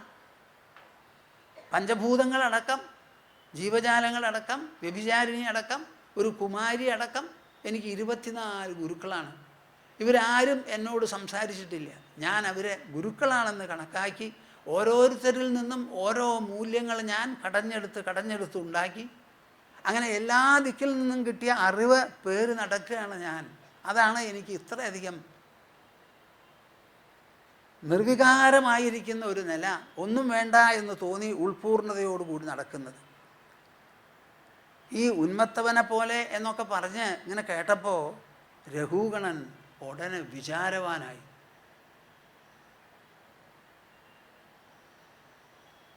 ഞാൻ ചിലതൊക്കെ പറഞ്ഞു. ആജ്ഞാശക്തിയുടെ പേരിൽ, രാജപട്ടത്തിൻ്റെ പേരിൽ പറഞ്ഞത് ഞാൻ സമ്മതിച്ചു. പക്ഷേ എനിക്ക് കിട്ടിയിട്ടുള്ള മറുപടി എനിക്ക് കൂടി ഗ്രഹിക്കാൻ പറ്റാത്ത മറുപടിയാണ്. എൻ്റെ സിംഹാസന വീര്യമല്ല, ആ വീര്യത്തെ നിഷ്പ്രഭമാക്കുന്ന ഒരു വീര്യവും ഒരു സ്ഥൈര്യവുമാണ് ഈ മറുപടി പറഞ്ഞവനിൽ ഞാൻ കാണുന്നത്. എന്താ അത് കഥ? ഇത് വലിയൊരു അവസരമാണല്ലോ. പരീക്ഷത്തിന് വലിയ ഒരു തെറ്റുപറ്റി. പറ്റിയത് അറിഞ്ഞ ഉടനെ പശ്ചാത്താപം തോന്നി. അദ്ദേഹം പ്രായോപവേശം സ്വീകരിച്ചാണ് അവിടെ ഇരുന്നത്. എന്നിട്ടാണ് ശുകമഹർഷി വന്ന് ശ്രീമദ് ഭാഗവതം പറയാൻ തുടങ്ങിയത്.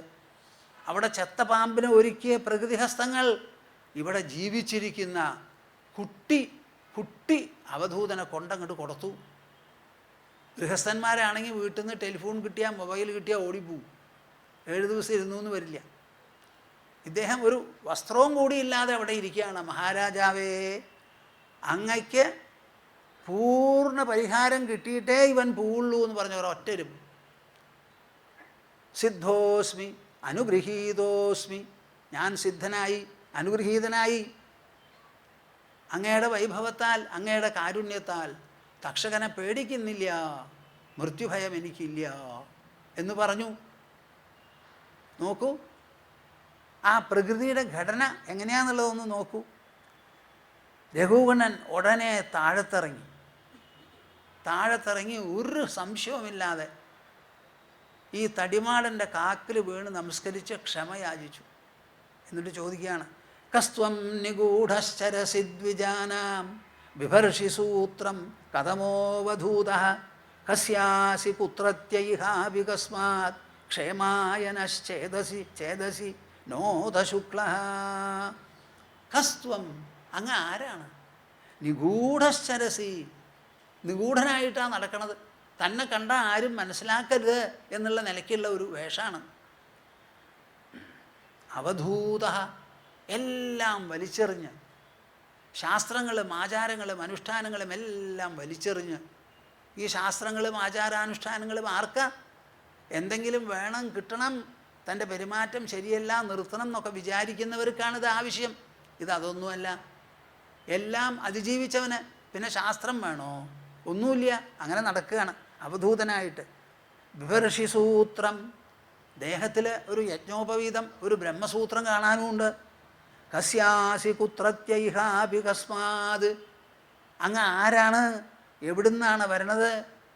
ഇവിടെ ഞങ്ങളുടെ ദൃഷ്ടിയിൽപ്പെടാൻ തക്ക വിധത്തിൽ ഇവിടെ വന്നിരുന്നത് എന്തിനാ? ക്ഷേമായനശ്ചേദസി നോധശുക്ലഃ, ജനങ്ങൾക്ക് ക്ഷേമമുണ്ടാവാൻ വേണ്ടി എന്നെപ്പോലെയുള്ള മരമണ്ടന്മാരെ പഠിപ്പിക്കണം, ഉദ്ബുദ്ധരാക്കണം എന്ന് വിചാരിച്ച് നടക്കുന്ന ആളാണോ? മഹാവിഷ്ണു തന്നെയാണോ എന്നാ ചോദിച്ചത്. കേൾക്കുന്നുണ്ടോ നിങ്ങൾ? ആ മുൻപിൽ സംസാരിച്ച രഘുഗണനും ഇപ്പം സംസാരിക്കുന്ന രഘുഗണനും തമ്മിൽ എന്താണ് സ്ഥിതി എന്നൊന്ന് ആലോചിച്ച് നോക്കും. എന്തിനാ ഞാനിത് പറഞ്ഞത്? അഷ്ടാവക്ര മഹർഷിയും ജനകനുമായിട്ടുള്ള സംവാദത്തിൽ ജനകൻ ആ ജ്ഞാനവിഷയങ്ങളിങ്ങനെ അനന്തമായിരിക്കുന്ന മഹാസമുദ്രമായ എന്നിൽ ഈ വിശ്വം എന്ന് പറയുന്ന തരംഗങ്ങൾ ഉദിക്കട്ടെ, അമരട്ടെ, പ്രവേശിക്കട്ടെ, കളിക്കട്ടെ എന്നിങ്ങനെ പറയാൻ സാധിച്ചുവല്ലോ. ആ സത്യം പല്ലക്ക് ചുമക്കുന്ന ഒരുവന് കൂടി മഹാരാജാവിനോട് പറയാൻ സാധിക്കുന്നു എന്നുള്ളതാണ് നിങ്ങൾ മനസ്സിലാക്കേണ്ടത്. ഈ ആത്മജ്ഞാനം സാർവത്രിക പ്രയോഗിക്കാവുന്നതാണ്. സാർവത്രികമായി ഭാര്യാഭർത്താക്കന്മാർക്ക് തമ്മിൽ സംസാരിക്കാം, സല്ലപിക്കാം. രുക്മിണിയും കൃഷ്ണനും കൂടി ദമ്പതി വിനോദം എന്ന് പറയും. എല്ലാവരും സംസാരിച്ചതൊന്ന് എടുത്ത് വായിച്ചു നോക്കൂ. നിങ്ങൾക്ക് ഭാര്യാഭർത്താക്കന്മാർക്ക് അങ്ങനെ സംസാരിച്ചൂടെ? അല്ലാണ്ട് ഇങ്ങനെ കുറച്ചുകൊണ്ടിരിക്കണോ? എപ്പോഴും നല്ല വാക്കും സംസാരിക്കൂ, അനുമോദിക്കൂ, അഭിനന്ദിക്കൂ. ഈ വക കാര്യങ്ങളും നിങ്ങൾക്ക് സംസാരിക്കാം. ഇതേപോലെ ഒരു മേടയിലിരുന്ന് ഭൂമാനന്ദ സ്വാമി വന്ന് പറയുന്നത് പോലെ മാത്രമല്ല, ഇത് കൂടുതൽ ജനങ്ങൾക്ക് അറിയാൻ വേണ്ടി ഒരു സൗകര്യം ചെയ്യണമെന്ന് മാത്രമേ പറയാൻ പറ്റുള്ളൂ. അപ്പോൾ ഇതെല്ലാവർക്കും ഏത് സന്ദർഭത്തിലും പ്രയോഗിക്കാം. പടക്കളത്തിൽ അർജുനോട് സംസാരിച്ചത് എന്താ? ഇത് തന്നെ. വയസ്സായ ഉദ്ധവനോട് 125 വയസ്സായ കൃഷ്ണൻ സംസാരിച്ച് ബോധ്യപ്പെടുത്തി കെട്ടിച്ചു ബദരികാശ്രമത്തിലേക്ക്. അതും ഇതന്നെയാണ് വിഷയം. പരീക്ഷത്തിനോട് മൃത്യുഭയത്തിൽ നിന്ന് രക്ഷിക്കാൻ വേണ്ടി പറഞ്ഞതും ഇത് തന്നെ. 16 വയസ്സായ ശ്രീരാമന് അയോധ്യ രാജധാനിയിൽ ഇതേമാതിരി ഒരു അന്തരീക്ഷത്തിൽ എല്ലാവരെയും വിളിച്ചുകൂട്ടി അച്ഛനമ്മമാരടക്കം സർവരും കൂടിയ ഒരു സദസ്സിൽ വസിഷ്ഠ മഹർഷി കാലത്ത് മുതൽക്ക് വൈകുന്നേരം വരെ, സൂര്യാസ്തമനം വരെ, സന്ധ്യാവദനം കഴിക്കാനുള്ള സമയം വരുന്നത് വരെ 18 ദിവസമായി ഉപദേശിച്ചതും ഇത് തന്നെയാണ്. സന്ദർഭങ്ങൾ വേറെ വേറെയാണ്, തത്വം ഒരേ തത്വമാണ്. അപ്പോൾ ഇതിന് സാർവത്രികമായൊരു പ്രയോജനമുണ്ടെന്ന് പറയാനാണ് ഞാൻ ഈ കഥനം ആവിഷ്കരിച്ചത്. ഇതുപോലെ ഒരെണ്ണം കൂടി പറയാമെന്ന് വിചാരിക്കണു. നിങ്ങൾക്ക് കേൾക്കണമെന്നറിയില്ല. ഉദ്ധവനെ ഉപദേശിക്കുന്ന സമയത്ത് ശ്രീകൃഷ്ണൻ പറയുന്നു, ഹംസഗീത എന്നാണ് ഇതിൻ്റെ പേര്. ഒരരയന്നം വന്ന് സനകാദികളോട് സംസാരിച്ച വർത്തമാനം. അവിടെയും പോയിൻ്റ് ഇത് തന്നെയാണ്. ചോദിച്ചത് കോ ഭവാൻ. ഒരരയന്നം പെട്ടെന്ന് പ്രത്യക്ഷപ്പെട്ടപ്പോൾ അങ്ങ് ആരാന്ന് ചോദിച്ചു. അരയന്നം തിരിച്ചു ചോദിക്കുക, ഈ ചോദ്യത്തിന് അർത്ഥം എനിക്ക് മനസ്സിലാവുന്നില്ല, ഇതിനെന്താണ് പ്രസക്തി എന്ന്. കോ ഭവാൻ, താൻ ആരാ? എത്ര ആളുണ്ട് ഇവിടെ? ഇവിടെ എന്തൊക്കെയുണ്ട്? ഇവിടെ അനവധിയുണ്ടോ അതോ ഒന്നേ ഉള്ളൂ? എല്ലാവരും പറയുന്നത് ഞാൻ എന്നാണ്. എത്ര ഞാനുണ്ട് ഇവിടെ? നിങ്ങൾ പറയും. ദേഹം അനവധിയുണ്ട്, പറച്ചിലും അനവധിയുണ്ട്. ഞാൻ എത്രയുണ്ടെന്നാ ചോദ്യം. നിങ്ങളെല്ലാവരും പ്രത്യേകം ശ്വസിക്കണു, പക്ഷെ കാറ്റെത്രയുണ്ട്? അപ്പോൾ പിന്നെ മറ്റേതോ? കോ ഭവാൻ ഒരു ചോദ്യ. ആ ചോദ്യത്തിനെ എടുത്തുകൊണ്ട് സാരഗർഭമായിട്ട് പറയുകയാണ് അരയന്ന മറുപടി. അവിടെയും പ്രയോഗിക്കുന്നത് ഇതാണ്. ആത്മസൂചകമായി, ആത്മനിർദ്ദേശകമായി. അങ്ങനെ ഈ കോ ഭവാൻ എന്നുള്ള ചോദ്യത്തിന് പ്രസക്തിയില്ലല്ലോ കൂട്ടരെ. നിങ്ങൾ എന്തുകൊണ്ടാണ് ഈ ചോദിക്കുന്നത്? ഇവിടെ എത്രയുണ്ട് എന്നൊക്കെയാണ്. നോക്കൂ ആ ഹംസം പറഞ്ഞത്. ആ പറഞ്ഞത് അവസാനം വളരെ വിശേഷമായ ഭാഗങ്ങളൊക്കെയാണ് അവിടെ പറയണു. കൃഷ്ണൻ പറയണതാണല്ലോ. എന്താ പറയണത്? വിഭ്രമമിതം മനസോ വിലാസം. ഈ കാണുന്നത് മുഴുവനും ഒരു വിഭ്രമമാണ്, മനസ്സിൻ്റെ വിലാസമാണ്.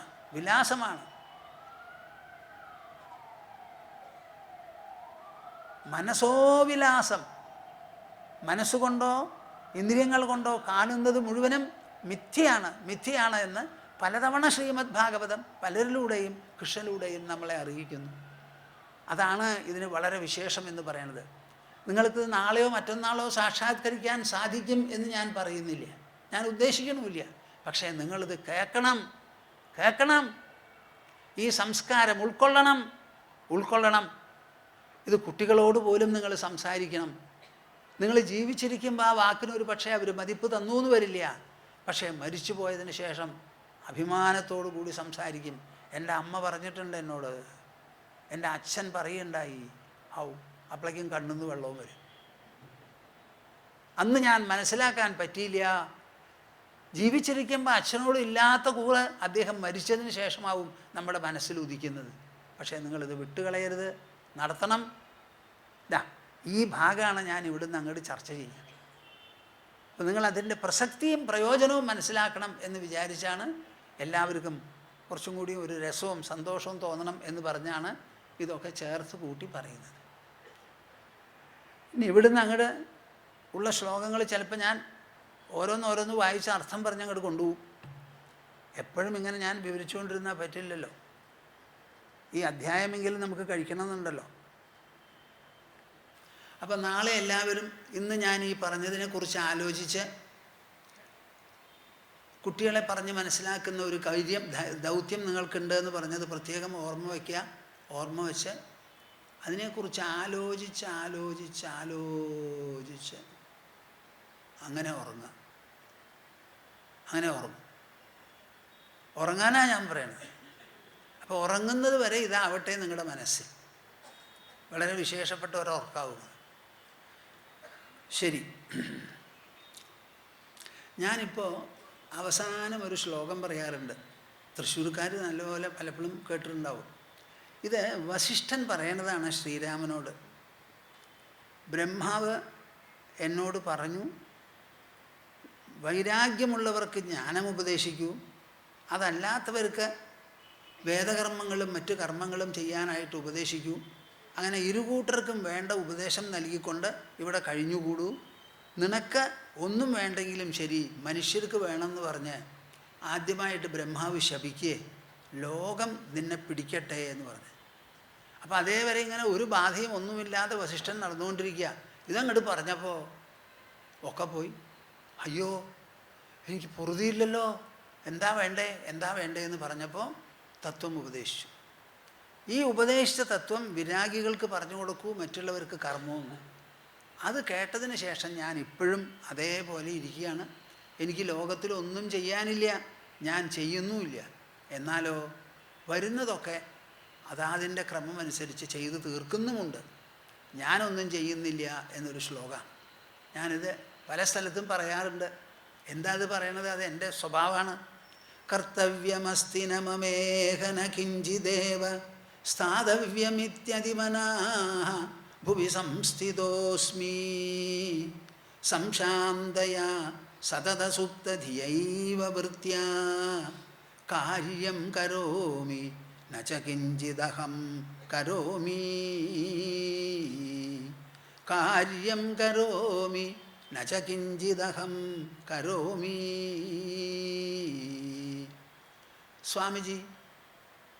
സ്വാമിജി അപ്പം സംസാരിക്കുന്നില്ലേ? മേടയിൽ കയറി ഞങ്ങളെയൊക്കെ നോക്കണില്ലേ? നിങ്ങളെയൊക്കെ നോക്കുന്നുണ്ട്, സംസാരിക്കുന്നുണ്ട്. ആരാ സംസാരിക്കണേ? സ്വാമിജിയല്ല, പിന്നെ ആരാ? സ്വാമിജിയുടെ ദേഹം. നാളമാണ് ശബ്ദമുണ്ടാക്കുന്നത്. അപ്പം നാവും കണ്ഠവും ശബ്ദനാളവും കൂടി വരുന്നതാണ് സംസാരം. അത് തൊടുത്തു വിടുന്നത് ഒരു പക്ഷേ മസ്തിഷ്കത്തിലാവാം. ഞാനത് അറിയുന്നുണ്ടോ? എവിടെയാണ് ആശയരൂപീകരണം, എങ്ങനെ നാവിലേക്കും കണ്ഠത്തിലും എത്തുന്നു എന്നൊക്കെ എനിക്കറിയാൻ പറ്റുമോ? ഞാനല്ലല്ലോ നിയന്ത്രിക്കുന്നത്. അപ്പോൾ എൻ്റെ സംസാരത്തിൻ്റെ ശ്രോതാവാണെന്ന് നിങ്ങൾ പറയാം, പക്ഷേ സംസാരം ചെയ്യുന്നത് ഞാനല്ല. അങ്ങനെ ഒന്നിലോ ദേഹപ്രവൃത്തി, ഇല്ലെങ്കിൽ വാചിക പ്രവൃത്തി, അല്ലെങ്കിൽ മനഃപ്രവൃത്തി, അല്ലെങ്കിൽ ബുദ്ധിപ്രവൃത്തി, ഇതെല്ലാം പ്രകൃതി ഉണ്ടാക്കി തീർത്ത ഉപകരണങ്ങളും വിഭവങ്ങളുമാണ്. അതനുസരിച്ച് പ്രവർത്തിക്കണു എന്നല്ലാതെ ഇതിൻ്റെ എല്ലാം ഉടമസ്ഥാവകാശമോ വേറെ ഒന്നോ ഈ സ്വാമിക്കില്ല. കാറ്റ് വീശുന്ന പോലെ, മരം കായ്ക്കുന്ന പോലെ, പുഴ ഒഴുകുന്ന പോലെ, ചെടി പടർന്നു കയറുന്നത് പോലെ കുറേ കഴിഞ്ഞാൽ അത് ക്ഷയിക്കും. അതുപോലെ ഈ ദേഹവും മനുഷ്യദേഹവും വളർന്ന് നിലനിൽക്കണു എന്നല്ലാതെ അതിന് നമുക്കൊന്നും ചെയ്യാനില്ല.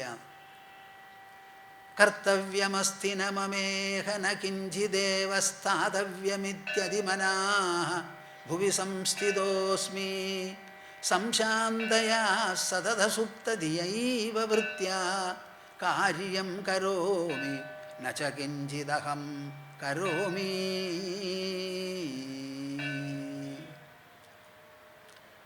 എല്ലാവർക്കും കൂടി ഓങ്കാരം ജപിച്ച് മടങ്ങാം. ഹരിഹി ഹരി ഹരി.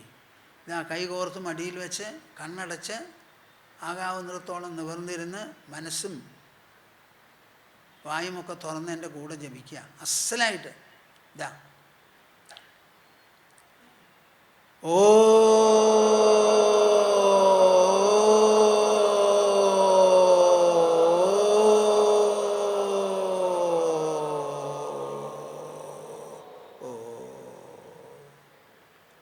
ഹരി ഓം തസ്. ജയ ഗുരു.